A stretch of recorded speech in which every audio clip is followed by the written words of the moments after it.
ahead. Man, that gets me pumped every single time. How about you, Mark? Sometimes I just get lost in the dancing. I'm right there with you. What's going on, everybody? Welcome to the Reload Show, Real Estate by Loan Officers. I am your co-host today, Sean Richard. I am here with the infamous, or maybe just famous, Mark Sullivan at Approve with Mark. What's going on, Mark? I tell you what, it's been a pretty good week. Let's just let's jump into some wins and losses, huh? Straight into wins and losses. Okay, we can do that. Now, some of you may have noticed that we're missing the third amigo today, Candido Diaz. You know, he's here in memory. We do miss him. He's not going to make it today, but we wish him well with his endeavors this morning. So, wins and losses. You want to kick us off, bud? That was quite to say somebody's here in memory. Like, whoa, Candido's still alive. He's just at the golf tournament. It's his golf game that may perish today. How about that? But all yeah, right on. I mean, wins. Hey, let's do it. Applications are up. Been taking a lot of them. Phone calls. I've been really good about staying consistent with the phone calls that I'm making, not only to potential referral partners, but also past clients. Really having strong conversations about what they want to do in the future, so that whenever the economic setting allows them to, we can move on it really fast, and we have a game plan for that. So those are really good. Actually, I've got people that put in applications over the weekend are already putting offers in on homes. So they're motivated, they're ready. They understand kind of where we are right now, and that they're in a really good position to do so. Losses, I've been terrible at posting on social media, so we'll call that a loss, since I usually catch a lot of flack for not giving too many losses.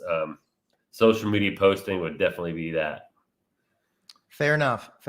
Man, it's been a great week as well for me. The follow-up has come in super strong. So last week I shared that I was at a Tom Ferry event, met a title rep, and that turned into a class that I ended up teaching. Now the class was last Wednesday. So I taught this class, kind of impromptu. Title reps like, hey, I need you to bail me out, teach this class. We literally met each other once for 10 minutes. And so I got to teach this class in front of a real estate group here locally in the Dallas-Fort Worth area. And the class went phenomenally. We had about 8 agents show up to the class. I taught, optimizing their Google business profile. And after the class, the office manager and I started chatting about some of the other classes that I teach. And she said, we've got to have you back in October to teach another class. And so that happenstance meeting at a Tom Ferry Summit 2 weeks ago turned into a class, turned into a recurring opportunity to take incredible care of some agents here in my local market. On top of that, this past Tuesday, today's Tuesday. Yesterday, I was doing my follow-up for the class and reached out to all of the participants, all the agents, and I was able to connect with 5 of them and set up one-on-one so I can learn a little bit more about their business, how I can help them grow, and see if we would be a great partnership. So all from that meeting originally at that Tom Ferry event. So huge win there. My loss is that, I'm going to keep it light and not so fluffy day. My loss is that I have not had breakfast yet. I am starving. And so you could say that my second win of the day is going to be the egg and smoked Gouda sandwich that I make right after the show tonight. That sounds delicious. A little bit of salt, pepper, some sliced tomatoes thinly. Oh man, it's going to be fantastic. All right. So actually, here's my loss. I'll tell you what, my loss is, man, I've been running all over the earth trying to keep up with everything that's going on between business and personal and family. It's been a lot. And I feel, as we a lot of times always do in this industry, I feel like I'm being pulled in 8,000 different directions. And my loss is really, I've been struggling to really stay on top of everything and keep all the plates spinning, so to speak. So with that, let's transition into today's topic. We're talking about how busy our industry and lives get. You know, the title of the show today is fitting it all in, and I'm definitely struggling with this myself. Mark, kind of talk a little bit about how you balance, and I have an interesting take on balance. But talk to us about how you balance everything that's going on with your work life, with all the things that you've had going on personally, man. Yeah, for sure. Now I'll admit, this is something that I have eternally struggled at, right? And I think in talking with a lot of fellow loan officers, I think it's something that a lot of people, if not most of us, struggle with. It's the peaks and valleys. You get busy and you got to figure out how to fit everything into the day. And especially you go into planning stages, right? And you're like, I'm going to do this, and this. And you always overshoot what you can handle. And all of a sudden, like a conversation me and Sean were having the other day is you're doing all of this stuff to bring in new business. And then whenever that new business comes, something's going to drop off. You're either going to stop all that originating activity that you were doing to bring in the business, so you can actually do the business itself. And honestly, it's a roller coaster ride that a lot of us stay on. For me, and I know a lot of people can't do this or won't do this, but for me, it's about setting the stage very early in the day. I prefer to get up ridiculously early. I like to get up at 4 or 5 o'clock. If I'm super busy at work, I get up at between 4 and 4:30, and I knock out about an hour or 2 hours worth of work. And the reason I do that, and that number can be 6 o'clock for somebody, it can be 7 o'clock for somebody, just depending on what's going on in your personal life, right? If you don't have kids, you got a lot of open time. If you do have kids, you have to figure out when to do that to where there's nobody that's going to bother you. And I think for me, it's important to knock out about an hour to 2 hours worth of work whenever nobody can bother me. And if that means getting up early and doing all that work while people are sleeping, um, or it just means turning off all contact to the outside world while you do that. Like if you're like, hey, I'm not working until 8 o'clock, and that's how I do my work-life balance. That's fine. But how about from 8 to 10? Cut off all communication. Don't open your email and knock out all the work, all the work that you don't need anybody else to do. Knock it all out right in the beginning. And that's something that's extremely important to my process. What about you, Sean? So, Mark, let me throw us a curveball, and if we Mhm. can, I'd like us to get a little bit vulnerable on today's show, and maybe open up. I'm sure there's a lot of loan officers watching. There's a lot of real estate agents watching that they've got so many things going on personally for them. They've got some craziness going on in their business. And so if you're okay with it, I think it'd be cool if we kind of shared a kind of behind the scenes look at some of the things that we've got going on. And so that way, maybe if, a loan officer, a real estate agent out there might hear that and go, wow, like I thought I was the only one dealing with all that stuff. So like, are you okay to share like what's going on in your world that is, that you're having to balance all these spinning plates? Yeah, for sure. It begins and it ends with my son, right? Yeah, I know there's a lot of people out there be like, yeah, he's only got one kid, and I spend a lot of time focusing on that one kid. And for me, that's more important than anything. So the spinning plates that I have to hold up, I have to do so to not be a detriment to spending time being a parent to Dylan, right? So, people are like, hey, if you got all this stuff to do, stay later. Stay later is not an option for me. Stay late because at a certain time, I go pick up my son from school. And then for the next 4 or 5 hours while he's off of school and before he goes to bed, that's my number one focus. I'm making dinner. I'm spending time with him. We like to play video games together. We do his homework. Everything surrounds that. So I don't have the option um, of working past say 4 o'clock, right? And so the option is either get up early or stay late. And you got to keep the plate spinning, right? Because you have to make sure your business is doing well, but not for me. It won't be at the detriment to my ability to parent. So for me, I think that's the biggest obstacle with my business is that this early evening and late evening, it's just not going to happen for me. No, I love that. And you've created, or you've tweaked your schedule to allow you to focus on what's important without completely letting your business go into disarray, which is really cool. So, for me, I feel like I've some days it feels like I've just got so much. So a little bit insight in my life. So I've got 3 kids. For those of you tuning in for the first time, I've got 3 kiddos, 9, 7, and 5. They're each in somewhere between 2 to 4 activities throughout the week.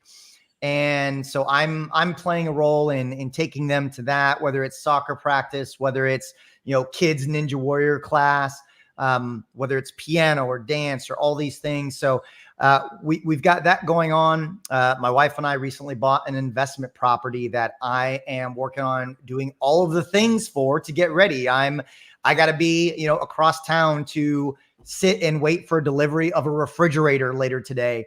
Working on getting the maintenance schedule for that, setting that up in the property management software that I have. On top of that, running my business, trying to constantly, teach classes, generate business.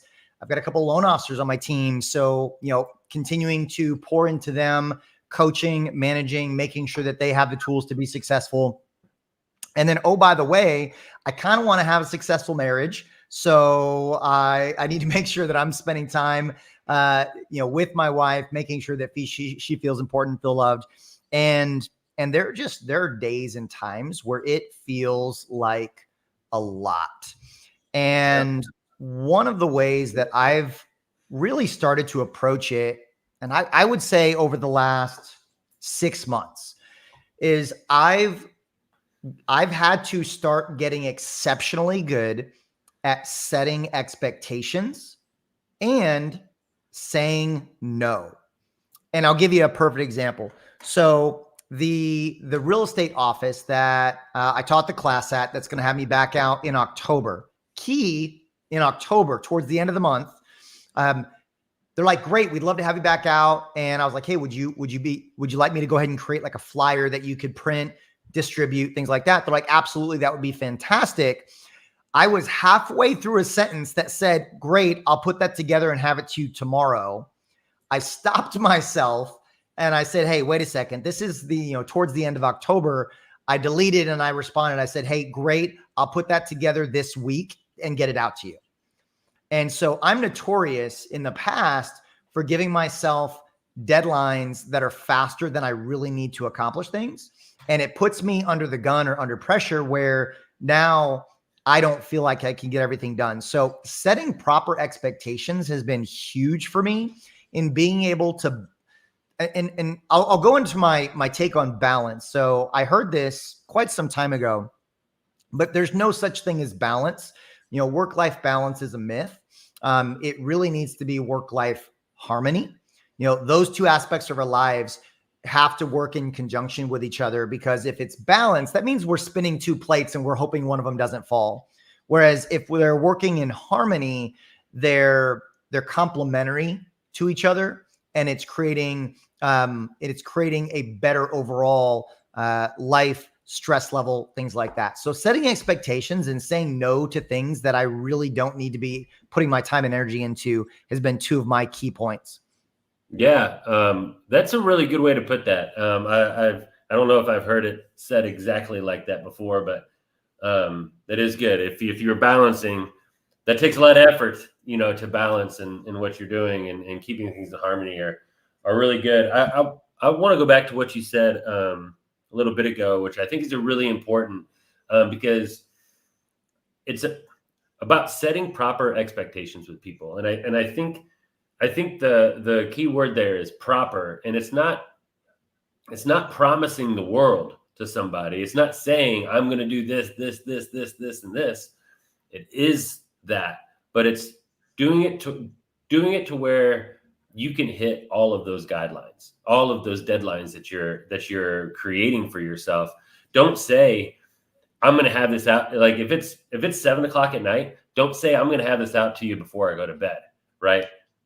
If that's what you do, that's awesome. You've over delivered. But there's so many things that could come up. It's way better to say, hey, by the time you wake up in the morning, you'll have this in your email. And it's setting proper expectations, and it's not promising the world. It's not, hey, it's loan officers are really guilty about this, but like it's not, you're on the phone with somebody, they haven't applied yet. You're like, okay, if you get your application in by 1 o'clock this afternoon, I'll make sure we get your pre-approval turned around same day. Well, there's so many things that we don't know yet. There's so many things that could stop that from happening. So at 4 o'clock, when you can't turn that pre-approval around, you set expectations that you really didn't need to set. Can you hit those goals? Absolutely. Did you need to set it like that to where if you're just a little bit behind on it, now all of a sudden you have to make up for missing expectations that you put in their head that they never even had to begin with?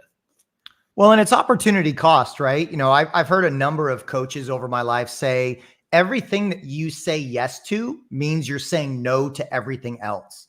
And so the moment that we say, somebody's like, oh, well, I need to get this pre-approval, right? It's Saturday. Hey, I got this client that wants to put an offer and we got to have a pre-approval like ASAP.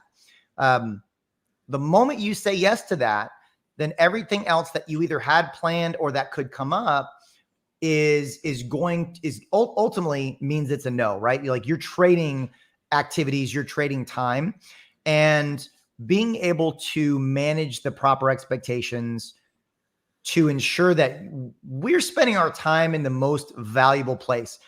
Mark, let me ask you a question. How many times have you had somebody reach out at the last minute on a weekend for a pre-approval that turned into they ended up going somewhere else and they just needed a pre-approval from someone, didn't matter if it was you or not?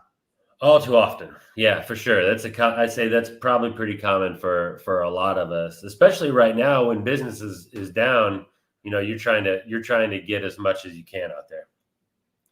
Yeah. And so those type of scenarios put us in a position where we're inclined to say yes because, oh, I need the business, or, oh, I want to make my realtor partner happy. And I think the solution there is a combination of having a conversation with all parties and setting those expectations. Hey, let me ask more questions to find out exactly what's going on. When was the last time that you spoke with a lender about a pre-approval? Oh, well, my loan officer's not available right now, so I needed to get a pre-approval. Okay, well, that sounds like you've got a loan officer problem, not you've got a pre-approval problem. And so understanding more details about the scenario and explaining to all the different parties, or communicating to all the different parties, to really figure out, okay, what exactly is going on? What's the appropriate action? Instead of just like, okay, I'll jump on it. And real estate agents, and if, all of you real estate agents out there as well, this is a common thing in your side of the industry as well, because a client calls and wants to go see a home. And what do most real estate agents do? They drop everything. Oh yeah, let me go take care of that for you. And then you show them the home, you get in the home, and you spend 30 seconds in the home and like, yeah, no, I don't like this one. And it's like, well, I drove 20 minutes across town to show you this house. And it turned out to be a complete waste of everyone's time.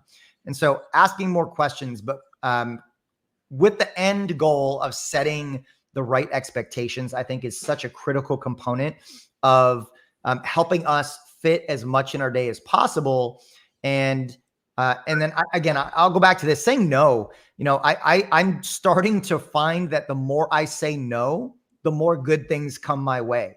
I had a client the other day that his credit scores are in the low 500s. And I've told him a few different times, hey, we need to get your credit scores up before we can have a solution. He's looking for home equity, which is tougher, than a purchase at a low credit score.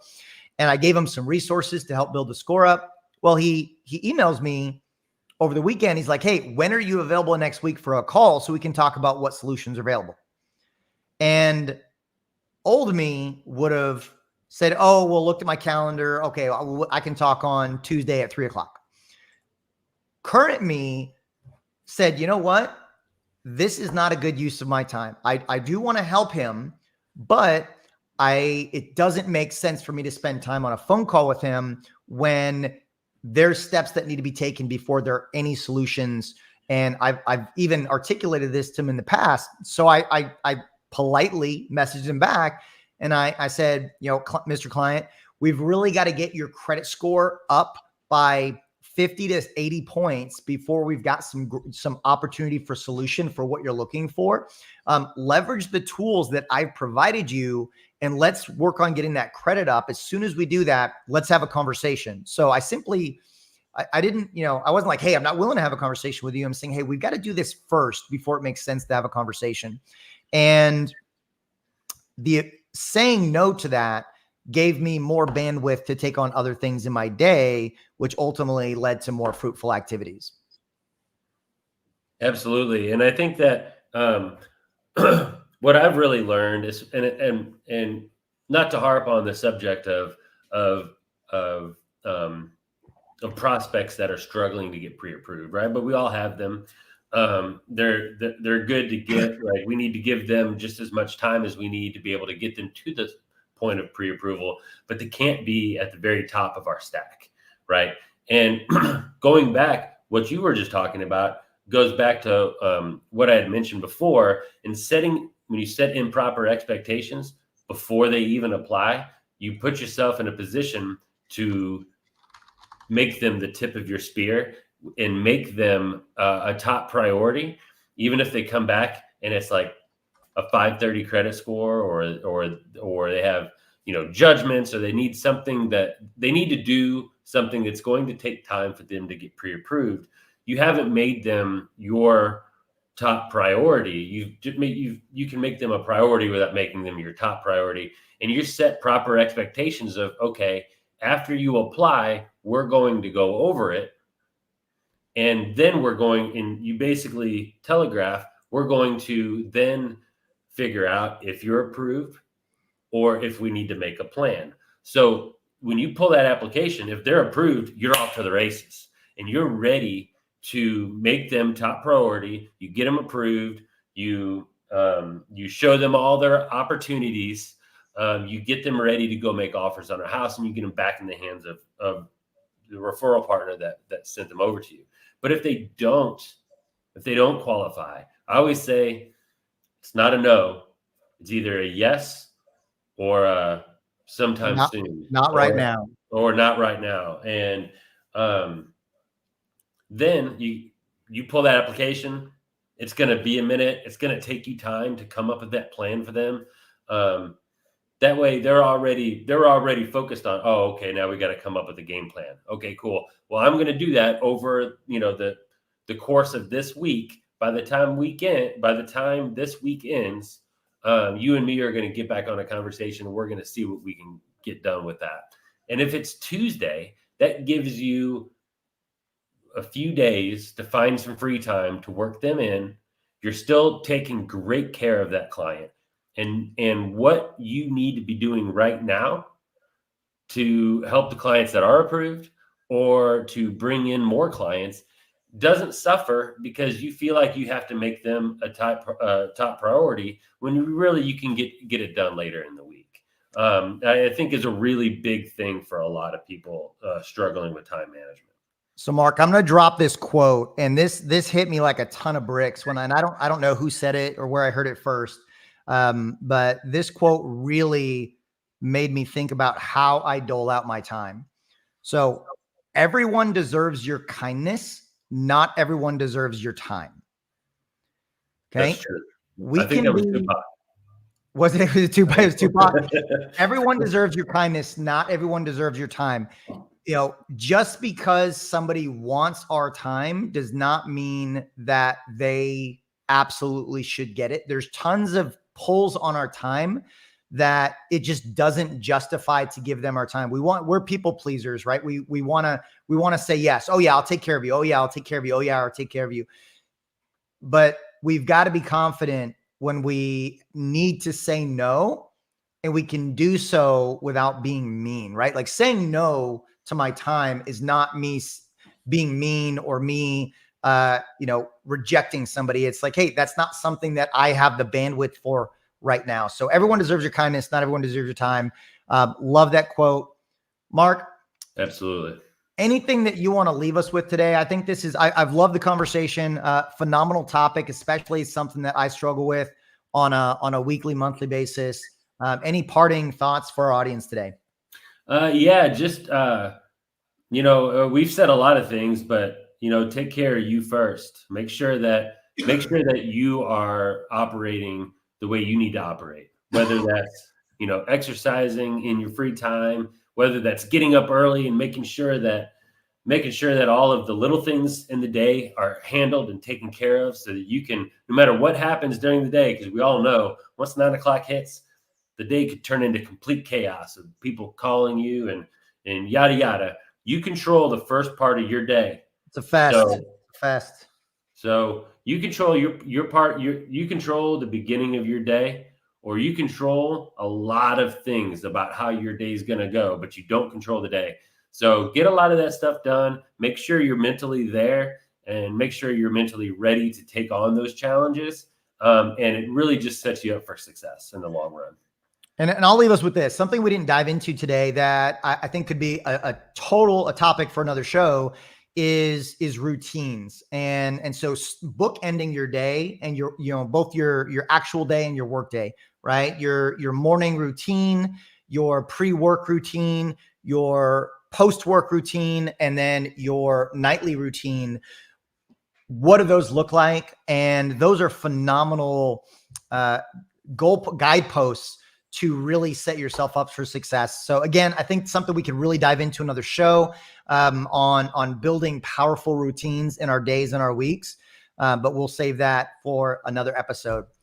So for Mark Sullivan and myself, Sean Richard, I want to say thank you to everyone who tuned in today. We are here every Tuesday at 11 a.m. Central, noon Eastern, 9 Pacific, those California people, and turning in from time to time. But we are here to help make sure that we are providing amazing insight and clarity into the real estate and mortgage markets. Thanks so much for the rest of your week. Take care.